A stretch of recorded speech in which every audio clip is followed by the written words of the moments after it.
computer. Dobre, takže už nás to nahráva. A teraz ešte mám otázky. Že... počkaj, dám si svoje poznámky.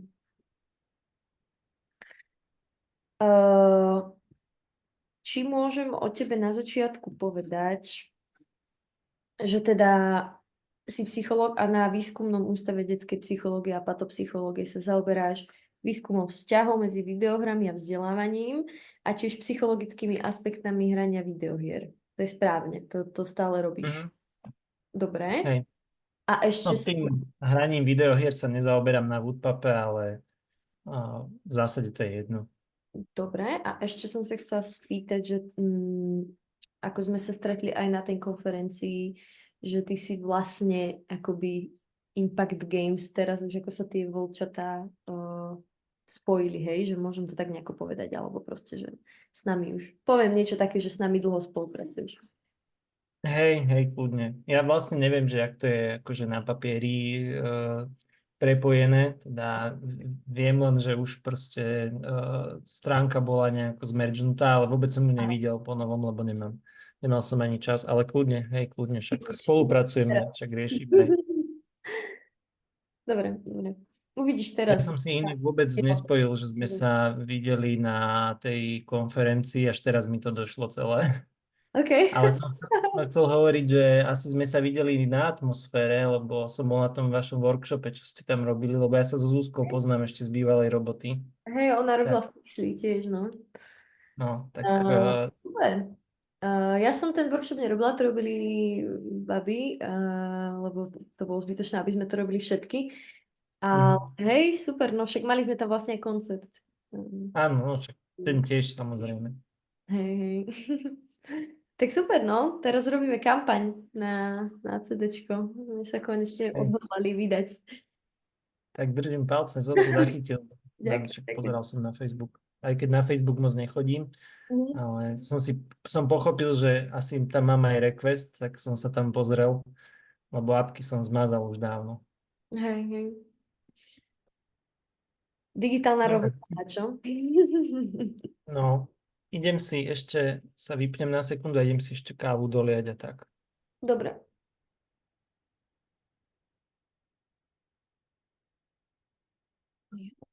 Share screen. Nechcem desktop, chcem dať.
A teraz seba nevidím, ale snať ide kamera. Áno, ide ti kamera, teraz sa nevidíš, lebo ja už zdieľam obrazovku a už tu máme aj prvú participantku. Zdravím, dobrý deň. A Tak teda, ja si zatiaľ vypnem mikrofón. hej, ešte čakáme, kým prídu ostatní.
Dobre, tak myslím, že môžeme začať.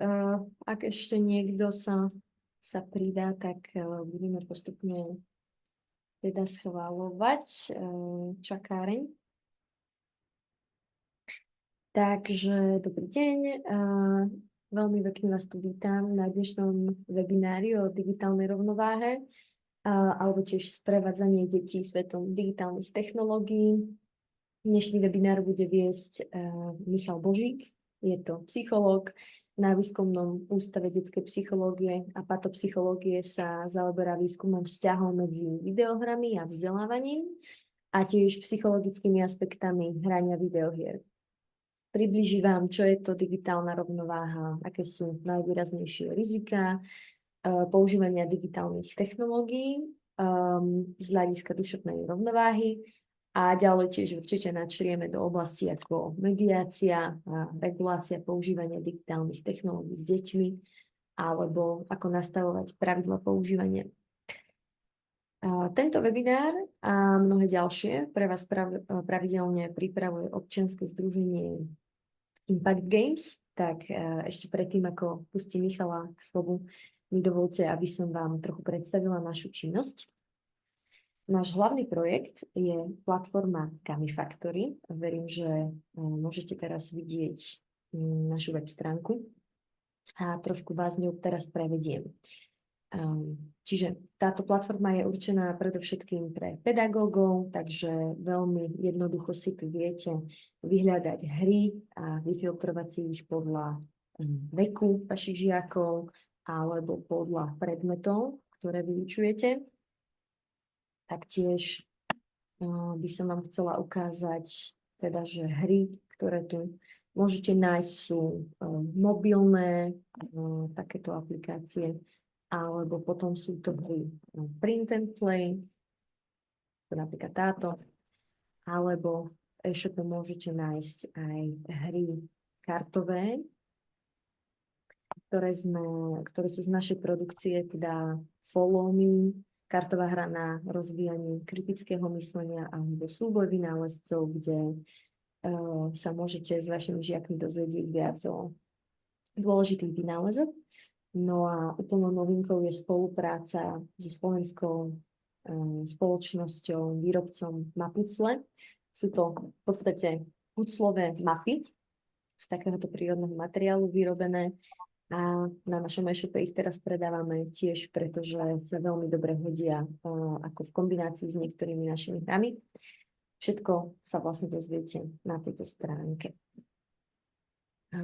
Taktiež vás chcem upozorniť na blogovú sekciu, kde nájdete recenzie na nové hry vzdelávacie, ale tiež nejaké články, ktoré vám môžu slúžiť ako tipy, či ste pedagógovia alebo aj rodičia. Posledná vec, ktorú vám tu chcem ukázať, je Learning Hub. To je teda miesto, kde nájdete vzdelávacie materiály pre vás ako pedagógov, a pre vstup do Learning Hubu je potrebné sa registrovať. To samozrejme zahrňa iba zadanie e-mailovej adresy a mena. A keď o to máte záujem a urobíte tak nezabudnite potom tam zakliknúť aj takú kolónku, že si prosíte dostávať newsletter, a v tom prípade vám neuniknú potom žiadne ďalšie webináre alebo iné ponuky, ktoré si pre vás pravidelne pripravujeme. Takže to je odo mňa všetko. Teraz vypnem zdieľanie a púšťam Michala k slovu. Ďakujem pekne. Ďakujem pekne a ďakujem aj za milé privítanie. Ja sa tu teda celý čas usmievam, lebo som ťa videl dole hlavou a prišlo mi to strašne smiešne. Ale viem, že sa s tým nedalo nič robiť. Každopádne to je len taký môj pokec, kým sa mi podarí spustiť kým sa mi podarí spustiť prezentáciu o digitálnej rovnováhe. A už by ste mali vidieť tú moju prezentáciu, tak možno len poprosím niekoho, aby ste mi povedali, že či je vidieť ten prvý úvodný slajd. Ja vidím. Super, Áno, je to v poriadku. Áno, vidíme. ďakujem. Tak kým teda ja začnem s tou samotnou témou, tak len by som na začiatok možno takých pár základných pravidiel, že je nás tu zopár, máme tu aj funkčný chat, ale myslím si, že keď si zapnete mikrofón a poviete rovno aj nahlas prípadnú nejakú vašu otázku alebo sa budete zapájať, že nie je to problém. Naozaj by som bol rád, keby to bolo také interaktívne, keby to bol taký viac dialog ako nejaká prednáška. Ono v tomto digitálnom prostredí, respektíve v tomto webinárovom prostredí, tá interaktivita je sťaženejšia, ako keby sme sa stretli niekde pri káve alebo nejakej spoločnej miestnosti. Takže budem rád, ak sa budete môcť zapájať. A pokúsim sa aj ja zapájať vás, a to rovno s môjim prvým slajdom v tejto prezentácii. Ja som si dovolil dať vygenerovať umelej inteligencii trošku takú dystopickú víziu toho, že čo znamenajú tie digitálne technológie v našom živote. A ona mi teda poslala 18 takýchto obrázkov, ktoré niektoré vyzerajú desivo, niektoré vyzerajú rôzne. A možno by som teda začal celú túto našu debatu tým, že sa tak nastavíme možno na tú tému, a to tým, že čo vo vás tieto obrázky vyvolávajú. Ja som pomenoval možno to, čo to vyvoláva vo mne, ale budem rád, a veľmi ma poteší, ak sa podelíte aj o to, že čo to vyvoláva aj vo vás. Kľudne si ktokoľvek zapnite mikrofón alebo napíšte do chatu, ja to z toho chatu potom prečítam nahlas. Ale som zvedavý, že čo vo vás vyvolávajú tieto obrázky.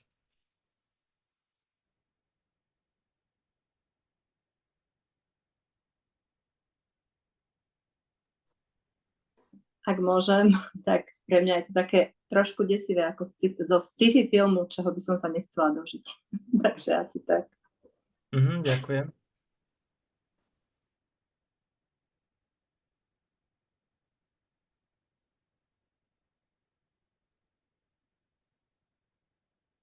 Kľudne sa aj pani moderátorka môže zapojiť, ak máš nejaký názor.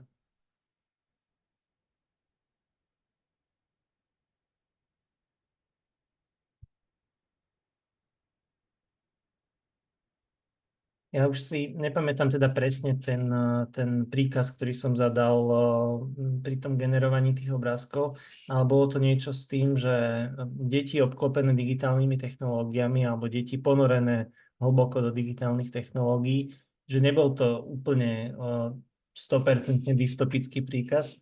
A napriek tomu mi to vytvorilo takéto desivé obrázky, najmä ten v strede, v tom pravom boxe, tak myslím tam, ktorý je taký do oranžova ladený, tak ten ma tak akože úprimne trošku vydesil. A to je možno aj taký trošku zámer, že je to práve preto, že tie digitálne technológie mnohí z nás, najmä teda z nás dospelých, tak ich vnímajú ako takého trošku strašiaka. A trochu sa bojíme toho, že čo to s nami urobí, vnímame tie nejaké negatíva, ktoré sa s tými digitálnymi technológiami spájajú a to je taká tá prvá emócia, ktorá nám možno nápadne vo vzťahu k tým digitálnym technológiám a teda najmä teda u nás na Slovensku sa s tým často stretávam, že je to skôr taký opatrný, bezpečný prístup k tým digitálnym technológiám a až potom, keď sme si istí, že máme tú bezpečnosť nejakým spôsobom ošetrenú, tak až potom sa pozrieme vlastne na to, že čo tie digitálne technológie nám vedia dať na tej druhej strane. A preto ja aj tie moje jednotlivé, či už prezentácie, alebo prednášky, alebo webináre, alebo akokoľvek nazveme, tak sa snažím ladiť tak, že najprv sa pozriem na tie rizika, najprv sa pozriem na tie problematické oblasti, aby som možno trošku adresoval tie obavy, ale zároveň ich aj rozptýlil. A potom neskôr sa snažím dostať aj k tým benefitom, aj k tomu, čo tie digitálne technológie vedia priniesť. A bude to veľmi podobné aj dnes. Ale teda najprv by som možno vysvetlil ten pojem digitálna rovnováha, alebo to, ako sa na ten pojem pozerám ja, čo pre mňa znamená, ale budem rád, keď mi do toho budete aj vy vstupovať kľudne, ako som vravel na začiatku, kľudne si zapnite mikrofón, povedzte, čo si o tom myslíte aj vy. Pre mňa digitálna rovnováha znamená v prvom rade takéto zdravé a vyvážené používanie digitálnych technológií. To, čo znamená zdravé a vyvážené používanie digitálnych technológií, o tom budem rozprávať vlastne celú túto nejakú hodinku, alebo necelú hodinku. A pre mňa sa to úzko viaže s nejakými technologickými návykmi. Vy teraz vidíte na obrazovke iba tú prezentáciu a teda nejaký výsek mňa, ale čo nevidíte je, že mám vedľa seba položený mobilný telefón. Mám ho položený dole hlavou, aby som nevidel žiadne notifikácie, mám vypnuté zvonenie, aby aj keby mi niekto teraz volal, aby nevyrušoval. To je jeden z takých tých mojich nejakých digitálnych návykov, s ktorým ja som tak zžitý, že to robím automaticky.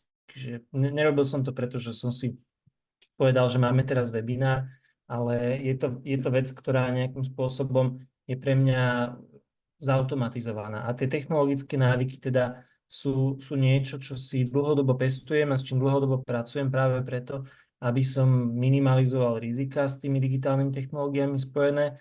A jedno z tých rizik, ktoré ja vnímam najviac, je nejaký rušivý potenciál. Takže keďže nechcem byť teraz rušený, lebo sa chcem sústrediť na vás, na tie vaše prípadné otázky, na to, čo ste si prišli vypočuť, takto mám nastavené tie veci. Ale okrem toho sú aj iné technologické návyky, s ktorými pracujem. Snažím sa technológiu vo večerných hodinách odstaviť na vedľajšiu koľaj a minimalizovať, nahradiť nejakými inými aktivitami. A keď skončí tento webinár, tak ak teda nebude vonku pršať, tak vyrážam rovno von do parku cvičiť, pretože sa snažím si nejakým spôsobom nájsť takú tú rovnováhu aj v tých aktivitách, ktoré robím. A to je to, čo ja vnímam tými technologickými návykmi. A určite by ma zaujímalo, že čo vnímate pod tým slovičkom alebo pod tým slovným spojením technologické návyky vy. Že ako to máte, aké pravidlá fungujú vo vašom živote, čím sa riadite, s čím pracujete a podobne. Tak dal by som teda priestor na to, že skúste povedať, že teda ako je to u vás.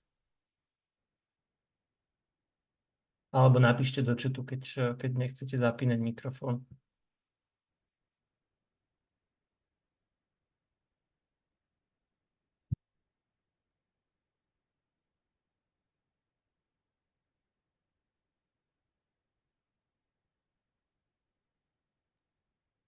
Ak môžem, tak ja by som povedala takú skúsenosť od nás z domu, že my vlastne tie technológie tým deťom musíme brať a zamykať notebooky a mobily, pretože aj keď sa dohodneme na nejakom časovom limite, tak sami od seba neprídu.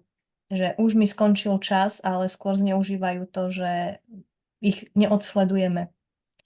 Takže zatiaľ si nevytvorili nejaký takýto návyk, a čo ma veľmi mrzí. Hej, ja sa pokúsim adresovať možno aj túto tému. Jedna taká dôležitá vec, ktorú si je treba uvedomiť, že tie digitálne technológie v porovnaní s hocičím iným, čo sme v minulosti poznali, alebo s hociakými inými aktivitami, ktoré my poznáme, tak oni sú extrémne nadizajnované tak, aby nám dávali nejaké malé dávky dopamínu, ale relatívne rýchlo a relatívne často. A ten detský mozog je tak plastický ešte v tom období vývinu, že pre nich to lákadlo je takmer neodolateľné.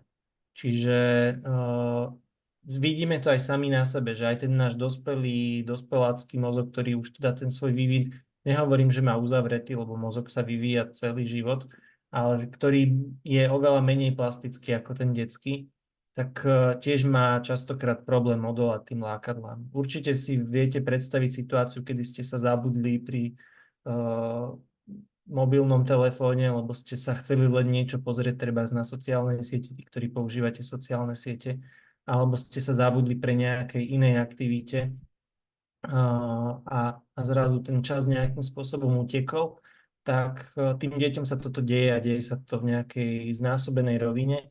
Deje sa to o to viacej, o čo menej majú ako keby vybudované nejaké tie mechanizmy, ktoré im pomáhajú toto zvládať. A preto toto je pre mňa asi tá najpodstatnejšia téma, že ako ich viesť a prečo ich viesť k tomu, aby si tie návyky budovali v sebe.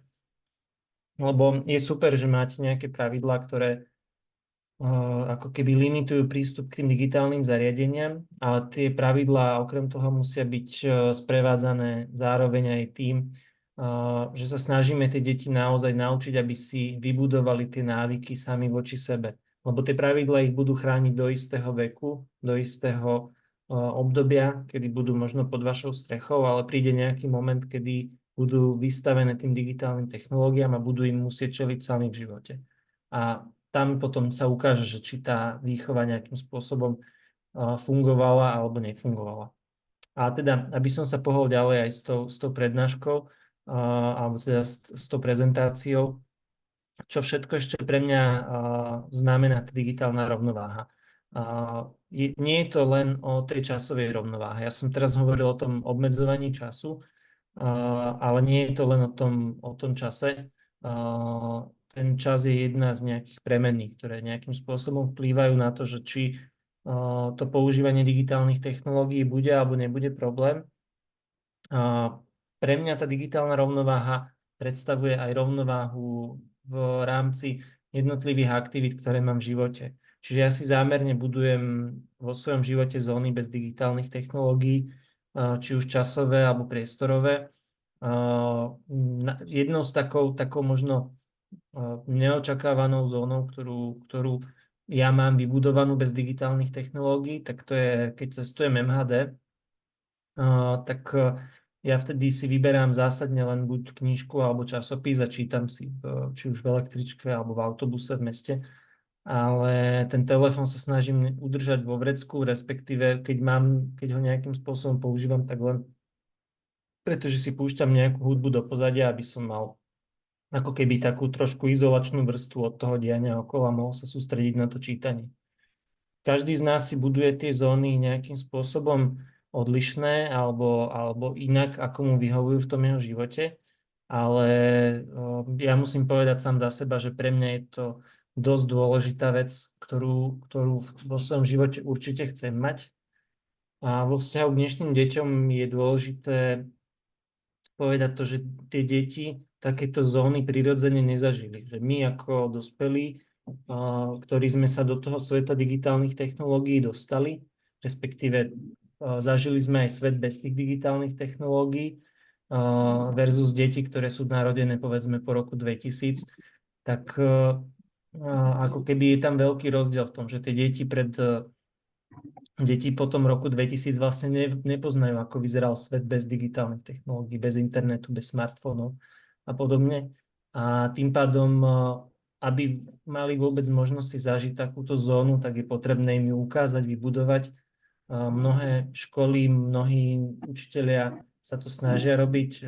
Nedávno som sa bavil s jednou učiteľkou, ktorá vravela, že boli na školskom výlete, kde sa dohodli všetci, že nebudú mať telefóny a že v istom momente prišli za ňou tí žiaci, keď teda dávala vedieť rodičom, že, že teda deti sú v poriadku a povedali jej, že pani učiteľka, odložte už ten telefón, aby ste si aj vy mohli vychutnať vlastne ten čas bez tých digitálnych technológií. A to bol pekný príklad pre mňa a mňa to potešilo, keď som to vtedy počul, lebo naozaj si vytvorili nejakým spôsobom tú zónu, ktorá bola, kde mali možnosť si vyskúšať trošku, aké to je nebyť rušený tými digitálnymi technológiami. A potom tá digitálna rovnováha sa viaže aj k takým veciam, ako je nejaký negatívny obsah alebo emocionálne zdravie spojené s používaním digitálnych technológií. Tu sa to najmä vzťahuje k sociálnym sieťam. Vieme, že existuje XY štúdií, ktoré hovoria a ukazujú to, že ako dokážu byť sociálne siete alebo ich nadmerné používanie, nadmerná konzumácia obsahu na sociálnych sieťach škodlivá. A pre mňa taký posledný dôležitý bod možno pri tomto slajde je, že aby sme tú rovnováhu nevnímali iba v tom individuálnom kontexte samého seba alebo toho nášho jedného dieťaťa alebo viacerých detí, ale aby sme to vnímali aj v tom kontexte tej rodiny. To znamená, že keď chceme s nejakým pravidlom pracovať, keď chceme nejaké pravidlo možno zaviesť do toho fungovania, tak je možno naivné si myslieť, že zavedieme to pravidlo pre deti. Treba, že môžu byť na telefóne hodinu denne a potom im teda tie telefóny po tej hodine zoberieme a večer oni nás vidia sedieť 3 hodiny pri telke alebo nás ťukať do toho telefónu a tak ďalej. Dobre, ja sa dovolím posunúť trošku ďalej od toho pojmu rovnováha a pozrieť sa možno na také tie konkrétne rizika tých digitálnych technológií a skúsim to podeliť na také základné balíky. Že za mňa takéto nadmerné sedenie a namáhané oči, to sú problémy alebo rizika s tými digitálnymi technológiami, ktoré sú v zásade, by som povedal, že triviálne. Triviálne v tom zmysle riešenia.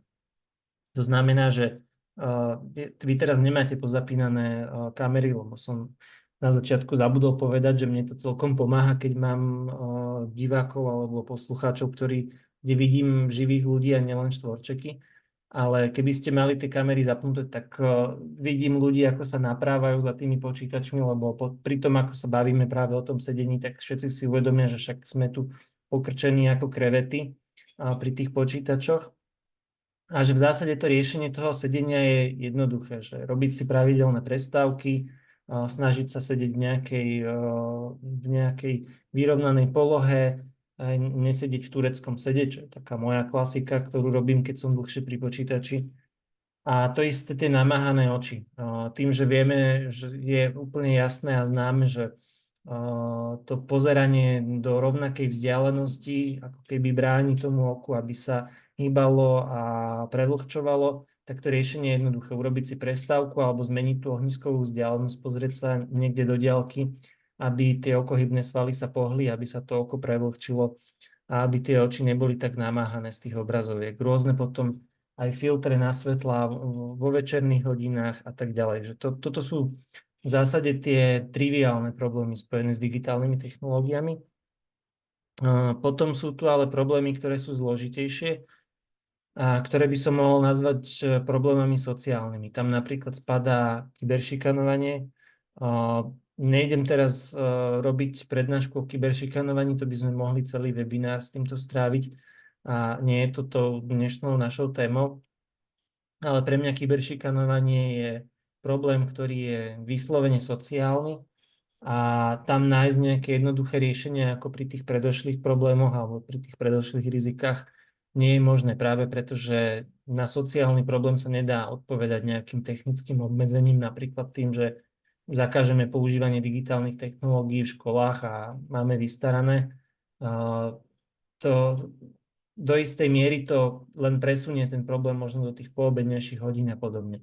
Čiže tam treba naozaj nastavovať potom tie riešenia, ktoré sú šité na mieru tej sociálnej situácii. Pre mňa ale taká najzaujímavejšia alebo najpodstatnejšia téma tak je problematické užívanie digitálnych technológií. Schválne nehovorím o téme závislosti, lebo závislosť z môjho pohľadu sa týka relatívne menšieho počtu ľudí, kdežto to problematické užívanie digitálnych technológií sa do istej miery týka každého jedného z nás. Takže ja si dovolím teda tú tému závislosti trošku odignorovať a možno sa pozrieť na to problematické užívanie digitálnych technológií a porozprávať vám trochu o tom, že čo o tom hovorí tá dnešná moderná veda. Ja teda sa zaoberám práve touto témou a zaoberám sa ňou v rámci takého väčšieho výskumného konzorcia s kolegami z Českej republiky, z Fínska. A práve jeden z tých mojich fínskych kolegov nedávno publikoval takú veľkú prehľadovú štúdiu a pozeral sa na to, že čo hovoria jednotlivé štúdie zaoberajúce sa touto témou. A dlhodobo bol považovaný za významný faktor čas strávený pred obrazovkou, preto sme s tou témou aj začali, že sme riešili možno trochu ten čas pred tými obrazovkami.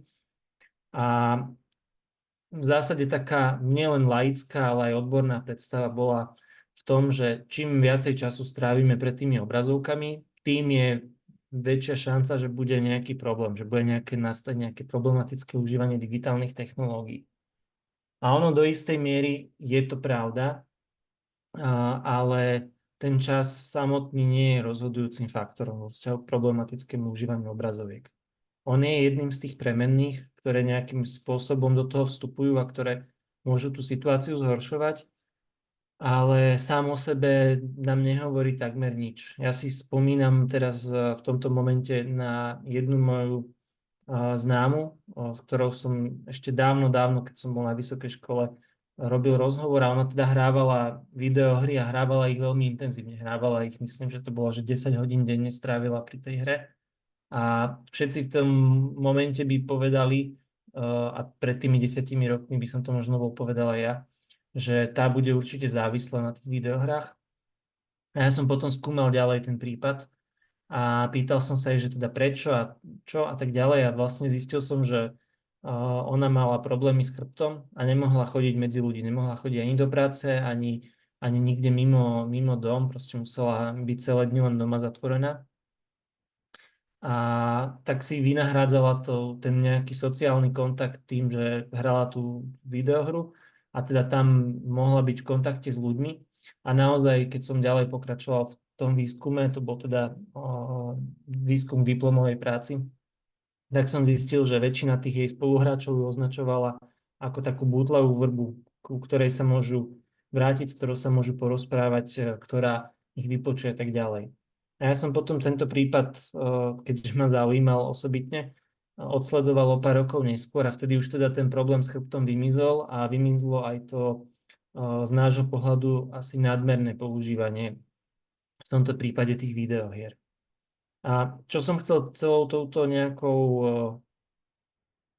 anekdotou možno povedať je, že ten čas je jedným z tých vodítok a tie naše opatrenia, ktoré robíme my ako rodičia alebo my ako dospelí vo vzťahu k deťom, tak my nastavíme nejaké pravidlo a ono môže byť efektívne pri znižovaní času, že my nastavíme ten čas, že bude hodina denne, nie 3 hodiny denne a my reálne stiahneme ten čas z tých 3 hodín na tú 1 hodinu, ale ak tam máme prítomné nejaké symptómy toho problematického užívania, tak tie sa neznížia.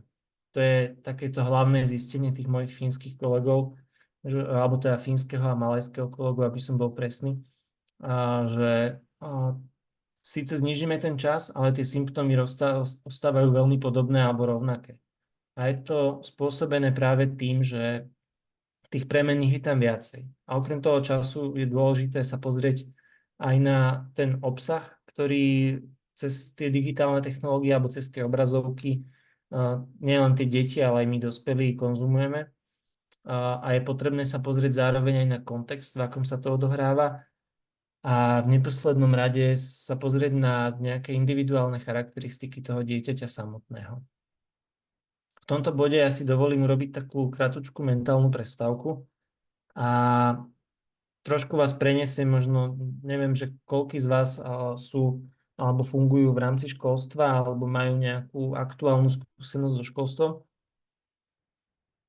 Ale pokúsim sa vás trošku previesť do toho školského prostredia a bude to takou, ja to volám, že rovnica o 4 neznámych, lebo tak sa mi to asi najjednoduchšie vysvetľuje celá táto zložitá téma.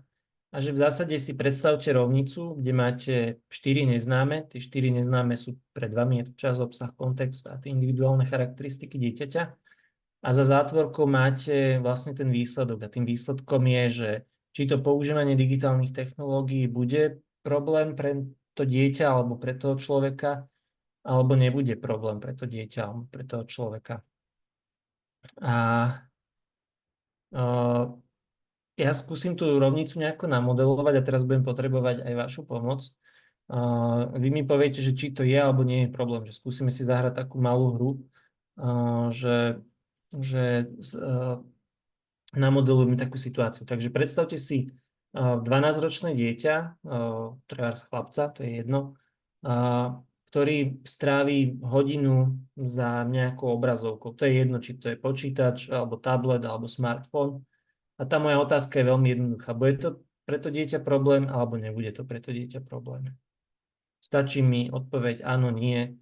A môžete sa kľudne vyjadriť aj zložitejšie. Môžete si zapnúť mikrofón, povedať 12-ročný chlapec, hodina pri obrazovke. Áno, nie. Problém, či nie je problém?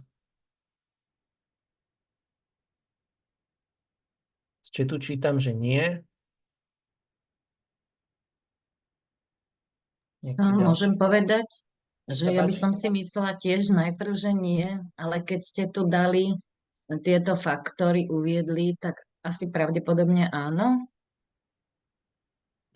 Ďakujem. Ešte niekto by sa chcel vyjadriť? Ja sa tiež prikláňam k tomu, že vlastne to sa nedá jednoznačne povedať, či áno, či nie. Práve tie ďalšie faktory určujú. Dobre. Súhlasím.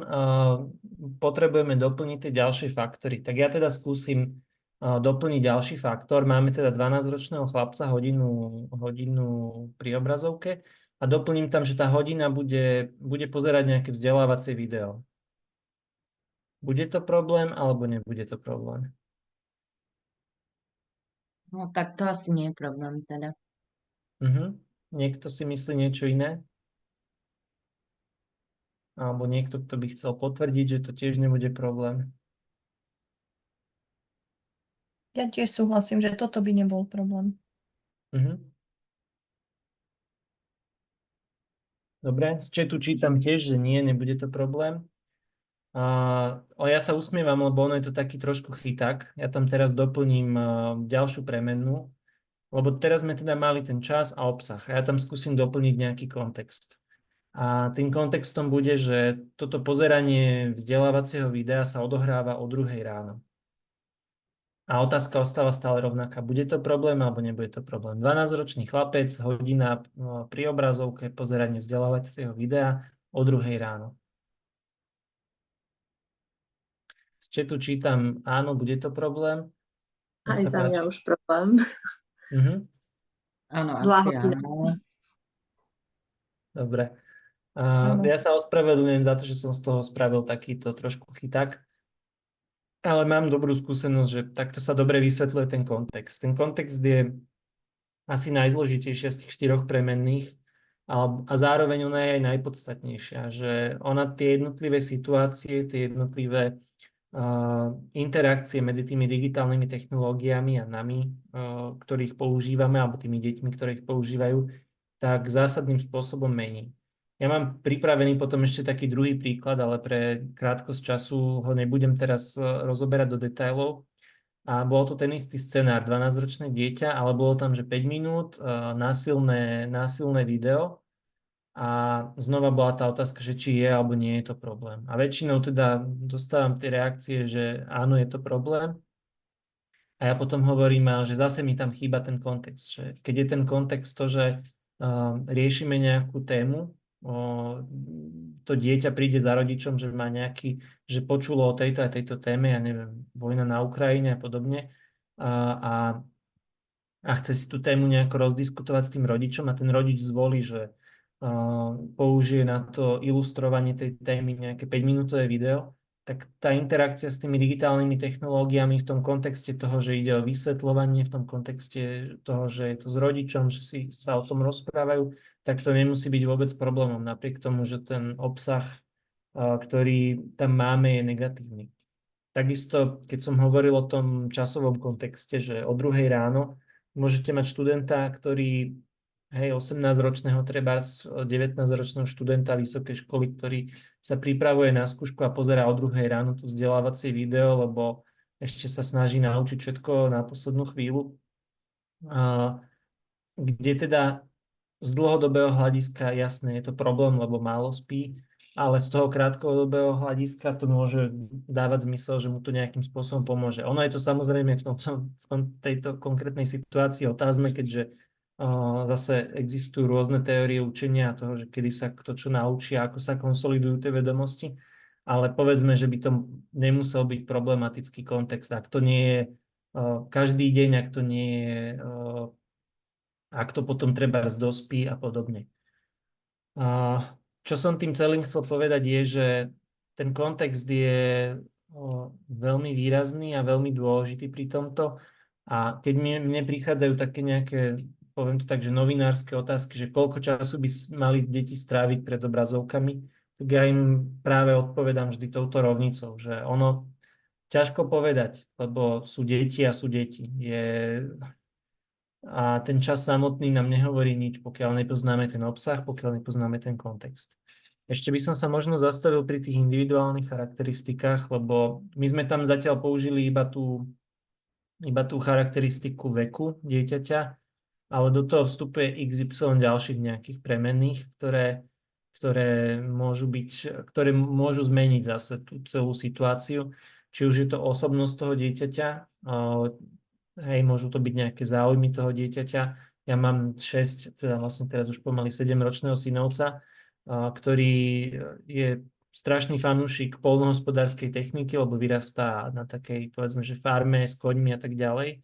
A preňho akože videohry sú atraktívne, ale tie, ktoré riešia nejaké farmy, že on sa rád vozí na kombajne vo videohre, ale také hry, ktoré bavia mňa, tak tie sú pre ňoho úplný vzduch, ktoré ho úplne nezaujíma vôbec. Je to pre ňoho neatraktívne práve preto, že to nesedí k tej jeho osobnosti. Ale potom sú tam také premenné ako trebárs citlivosť, tá je u každého z nás rozdielna. Pre niekoho to 5-minútové video, násilné video nemusí byť problém, pretože to zvláda pozrieť a fakt to nemusí byť vôbec len o tom jeho veku. A pre niekoho to 5-minútové video, aj keď je dospelý, tak môže byť seriózny problém a tým pádom by ho pozerať nemal. Ja som sám o sebe nedávno zistil, že fakt asi nie som úplne fanúšik hororov a tým pádom ich pozerať nebudem. Aj keď pre drvivú väčšinu populácie to nie je problém pozerať horory. A potom sú tam ďalšie nejaké individuálne charakteristiky. Rodina od rodiny sa môže líšiť v tom, že či už v rámci celej tej výchovy alebo toho, ako nejako fungujú spoločne, v tom, že čo je priateľné, čo nie je priateľné, čo je alebo nebude problém. Takisto aj tá spoločenská situácia. No keby ste riešili to, poviem to video z tej vojny na Ukrajine a budete mať v triede dieťa, ktoré si tým peklom možno muselo prejsť, tak to môže viesť k nejakej retraumatizácii. A vtedy to, čo by malo ten edukatívny rozmer pre väčšinu triedy, tak pre to jedno dieťa môže byť seriózny problém. Tak to len, aby som možno išiel tak trošku do hĺbky celej tej rovnice, lebo tá rovnica vyzerá v zásade jednoducho. Máte tam 4 premenné a za zatvorkou teda nejaké možné výsledky, ale aby sa dalo na tú otázku toho, že ako s tými digitálnymi technológiami fungovať, odpovedať, tak tá odpoveď je o dosť komplikovanejšia. V tomto bode zase sa na sekundu zastavím a skúsim sa opýtať, že či teda sú k tomuto nejaké otázky, lebo toto je pre mňa taký ten najzásadnejší bod možno celej tej prezentácie, tak by som bol rád, keby bol úplne, že čo najviac a najlepšie pochopený, a keď nie, tak potom skúsim sa pohnúť ďalej.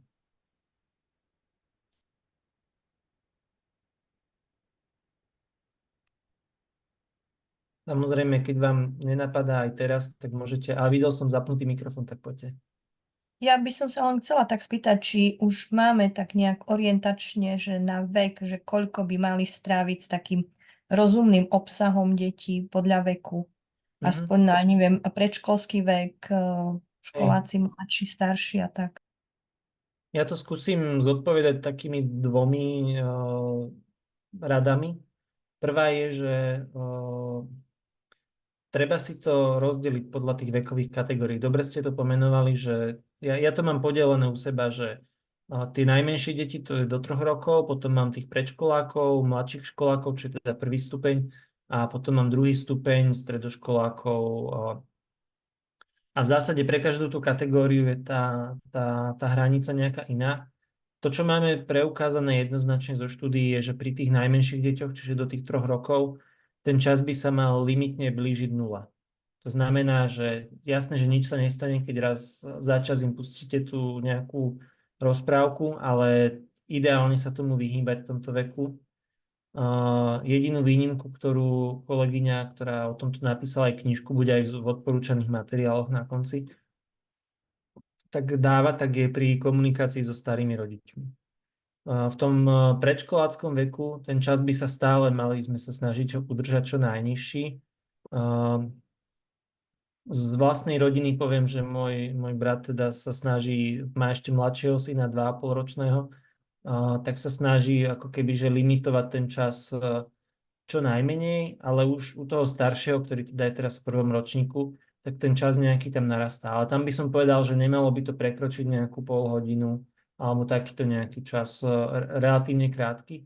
Ale zase není to len o tom čase, je to aj o tom obsahu. Že častokrát je to o tom, že máte nejakú, dnes sú veľmi moderné tie rozprávky, ktoré majú veľmi rýchly, akčný, dynamický strih, kde sa striedá jedna scéna, druhá scéna, striedajú sa tam tie aktivity a podobne.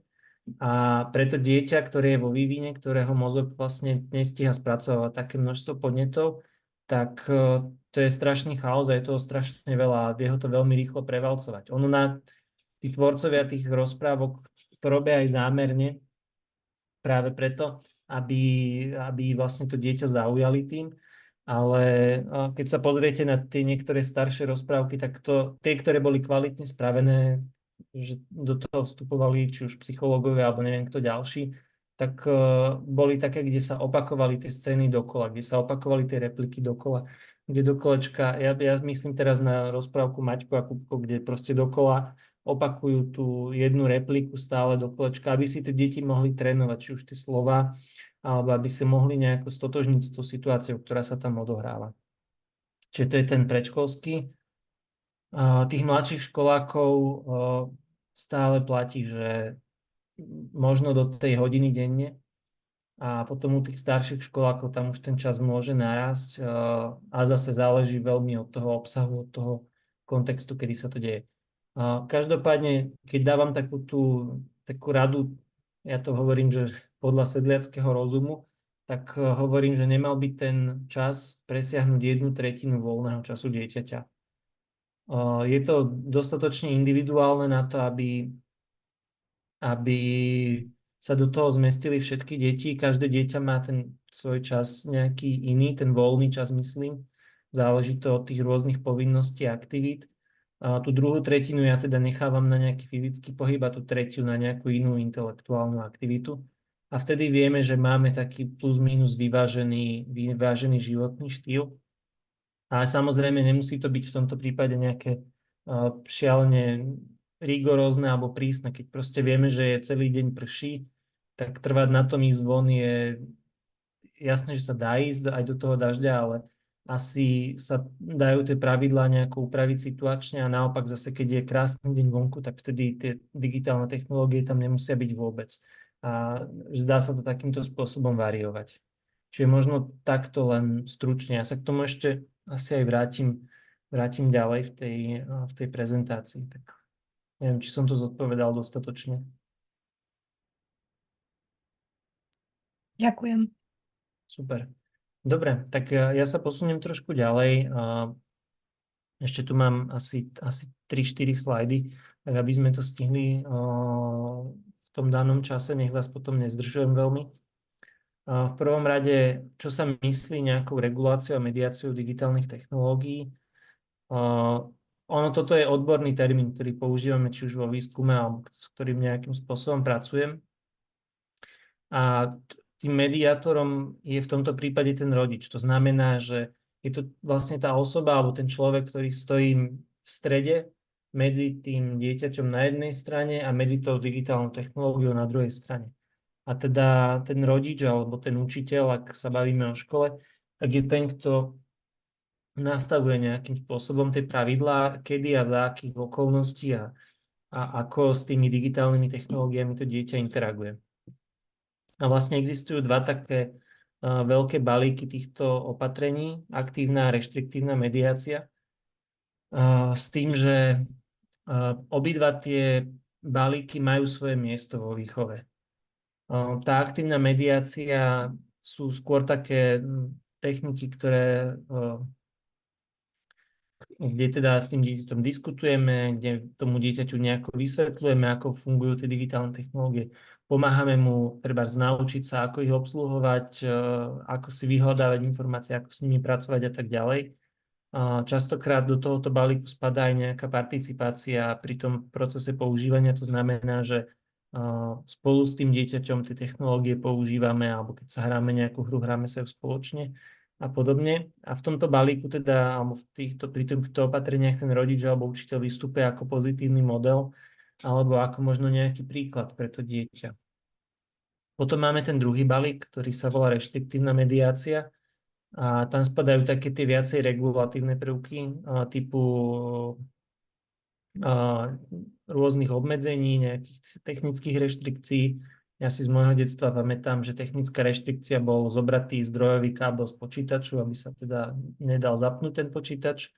A v dnešnej dobe to môže byť trebárs vypnutý modem, alebo to môže byť nejaký family link, kde je teda nastavený nejaký čas alebo nejaké obmedzenie obsahové a podobne.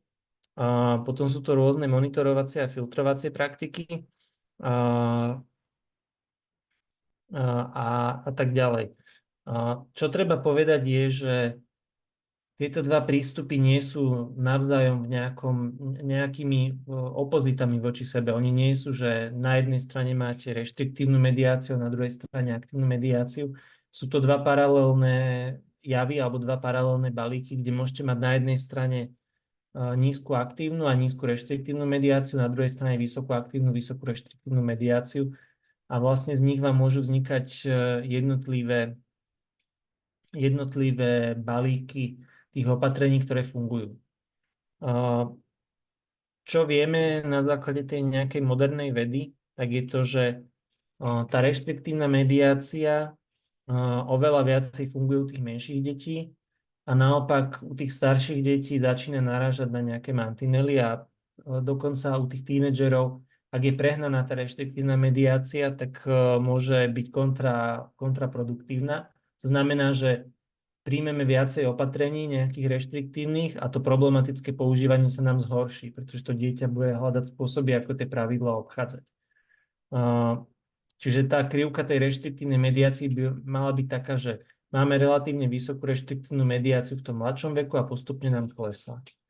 Naopak pri tej aktívnej mediácii tá asi nemá úplne zmysel filozoficky sa baviť s 1,5-ročným, 2-ročným dieťaťom o tom, aký je zmysel pravidiel a prečo sú dôležité pre náš život. Niektoré dieťa to môže samozrejme zvládnuť, ale väčšinou si to nechávame až pre tie staršie deti.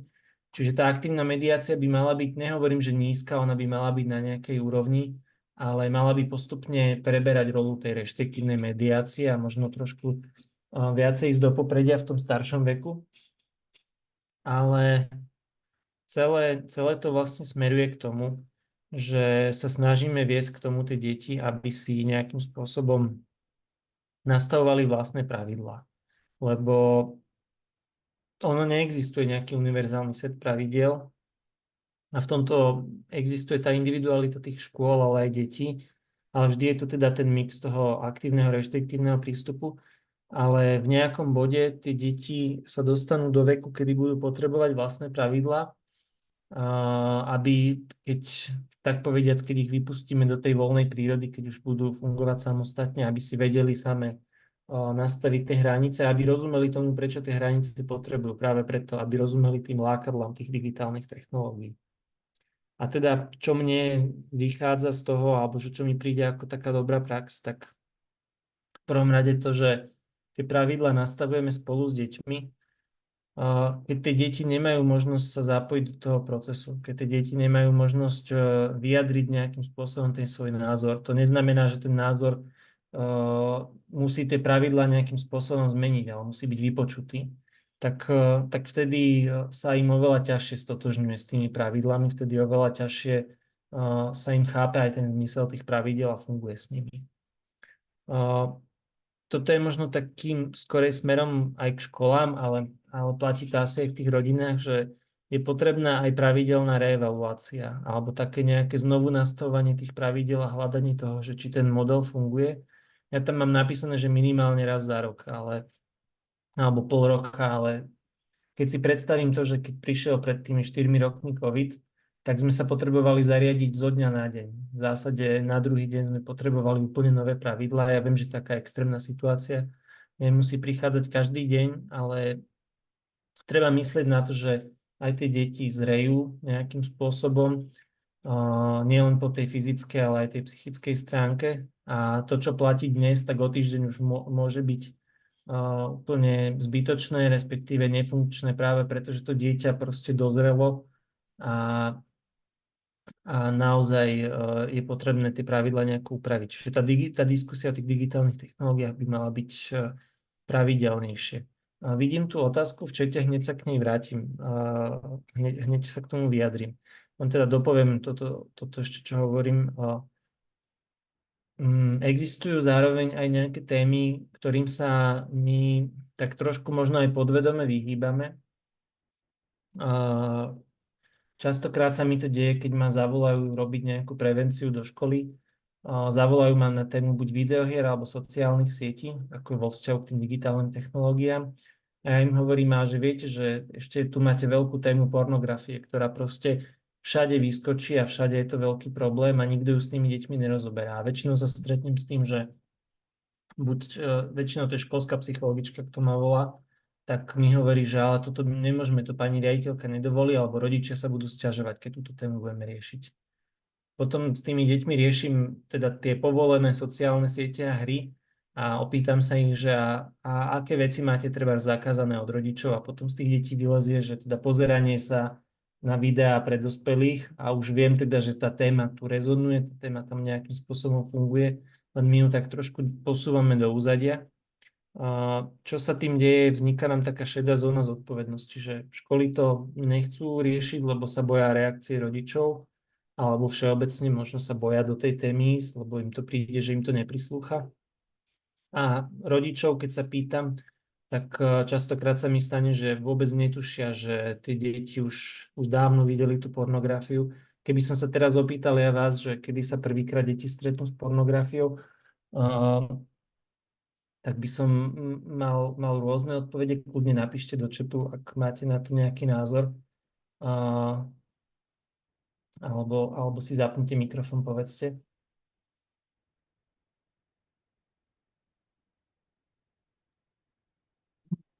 Že ja som už bola asi, neviem, či u vás, ale u koho si na takéto prednáške, tak myslím, že ste spomínali nejaký 3., 4. ročník základnej školy.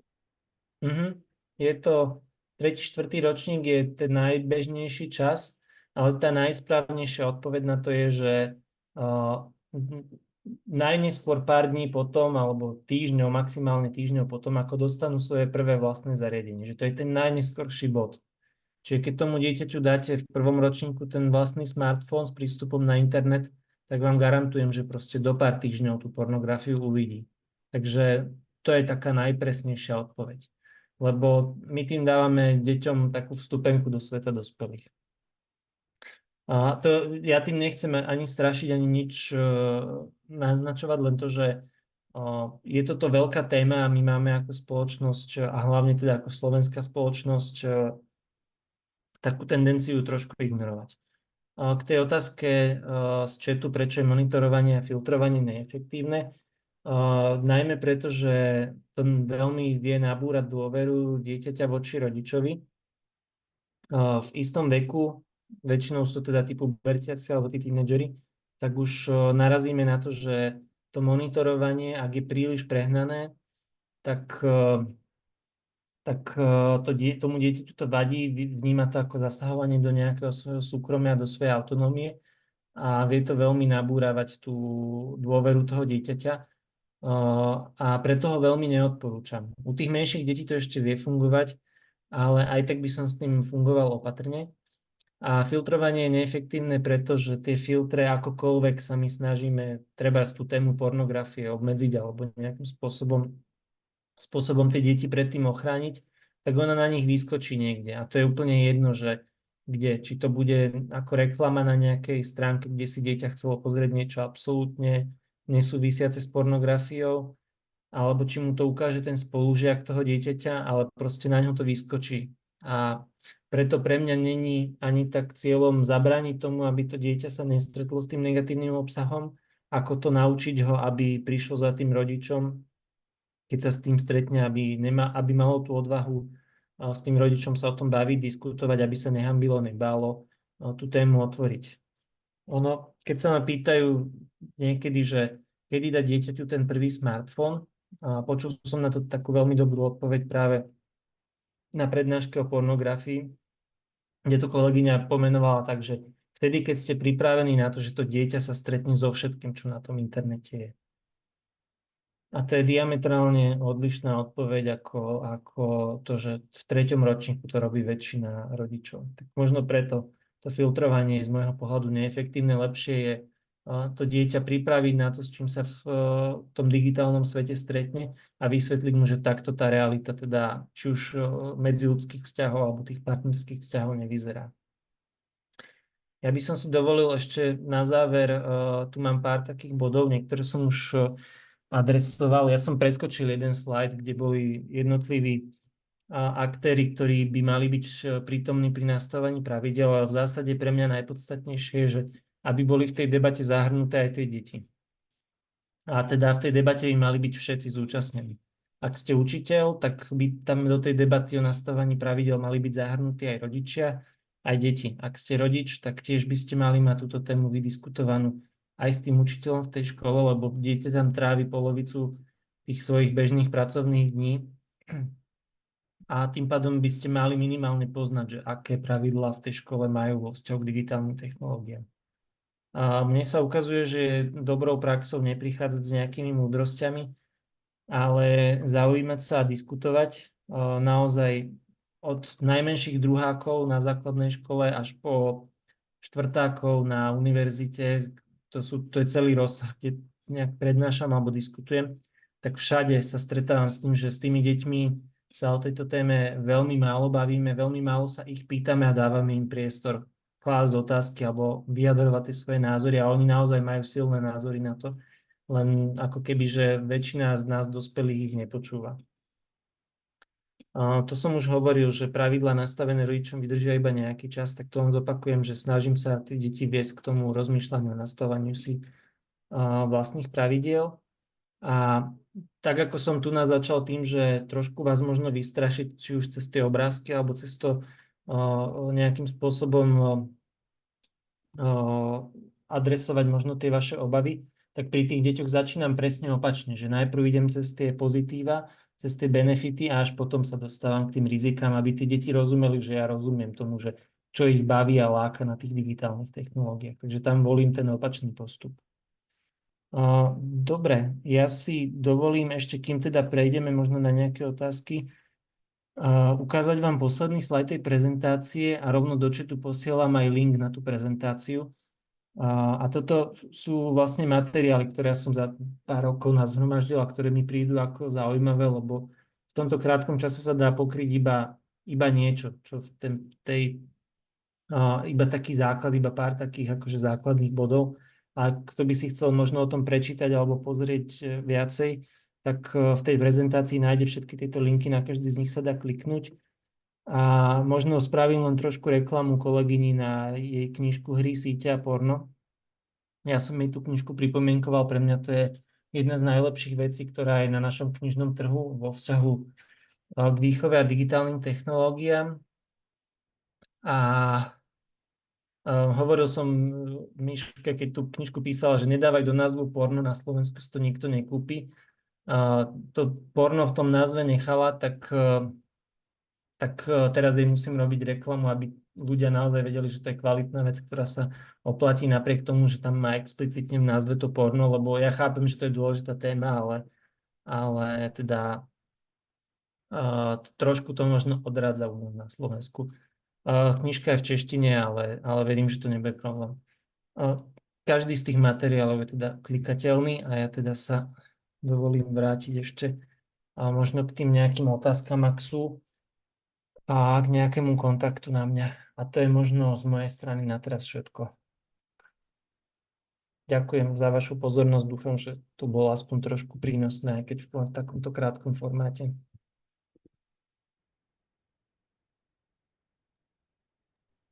Ďakujeme ti, Michal. Ďakujem veľmi pekne. Ďakujeme, dovidenia. Dovidenia.